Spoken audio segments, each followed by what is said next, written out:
कोलकाता दुर्गा पूजा के लिए अपने अनूठे थीम वाले पंडालों के लिए जाना जाता है, जो अक्सर दुर्गा पूजा की भावना में एक रचनात्मक मोड़ जोड़ते हैं।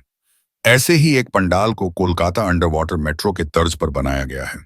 सोशल मीडिया पर एक वीडियो में लोगों को एस्केलेटर के साथ मेट्रो सिस्टम पंडाल में प्रवेश करते देखा जा सकता है।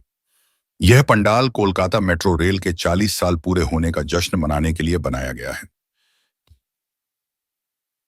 जिसका संचालन इस साल की शुरुआत में शुरू हुआ था।